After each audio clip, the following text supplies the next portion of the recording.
ગાંધીધામમાં ગેસ બાટલાની અછત, અસહ્ય ભાવ વધારો અને વધી રહેલી કાળાબજારીના મુદ્દે ગાંધીધામ મહાનગર મહિલા કોંગ્રેસ, શહેર અને તાલુકા કોંગ્રેસ સમિતિ દ્વારા આક્રમક વિરોધ પ્રદર્શન કરવામાં આવ્યું હતું. ગુજરાતમાં સંભવતઃ પ્રથમ વખત મહિલાઓએ ગેસના બાટલાની પ્રતિકાત્મક નનામી કાઢીને અનોખો વિરોધ નોંધાવ્યો હતો. ગાંધી માર્કેટથી મામલતદાર કચેરી સુધી યોજાયેલી આ રેલીમાં રામ નામ સત્ય છે અને સરકાર વિરોધ સૂત્રોચ્ચાર સાથે વાતાવરણ ગજવી મૂક્યું હતું.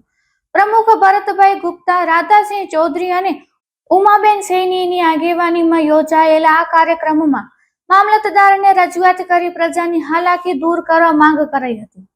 મામલતદારે આ પ્રશ્નોના હકારાત્મક ઉકેલની ખાતરી આપી હતી.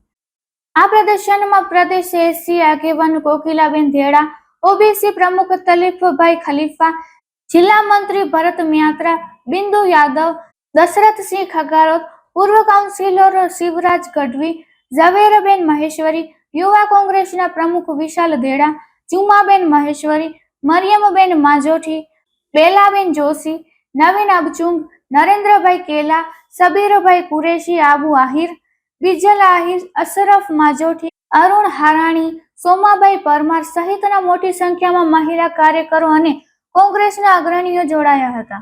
Report by Bharati Makhijani, Gandhidham.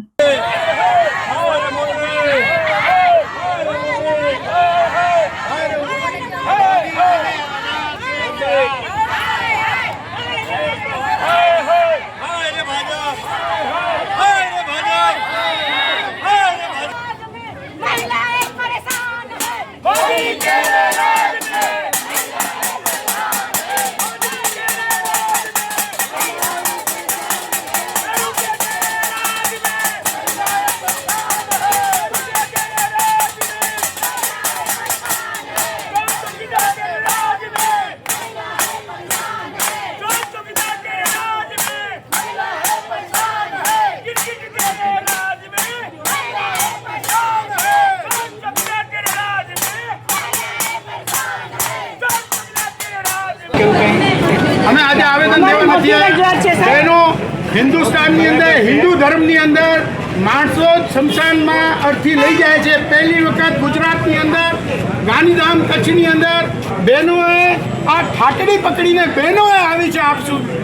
જ્યારે આ જે છે હિન્દુ ધર્મની અંદર માણસો લઈ જાય છે થાટડી, આપને ખબર છે, પણ બહેનોનો એક બેન હતી કે સાસ ને બહુ, એ સાસ ને બહુ બે અહીંયા જ છે, પણ ઓલી બેન નથી નજર આવતી જે ગેસના બાટલા ઉપર નાચતા હતા.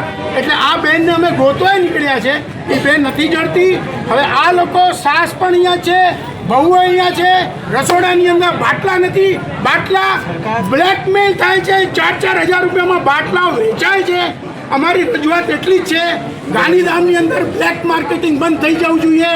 સરકાર કામ અગર કરતી હોય તોય હજી માણસો ઘરમાં બાટલાઓ ભરે છે બ્લેક માર્કેટિંગ કરવા માટે. બહેનોની રજૂઆત એ છે કે અગર અમે લોકો રેડ કરશું, કોઈને અહીંયા બાટલા મળશે, અમે અધિકારીઓ ઉપર એક્શન લેશું, એજન્સી ઉપર એક્શન લેશું. કારણ કે અત્યારે એ લોકો બાટલાની ટોટલી ભ્રષ્ટાચાર કરવા નીકળી ગયા છે.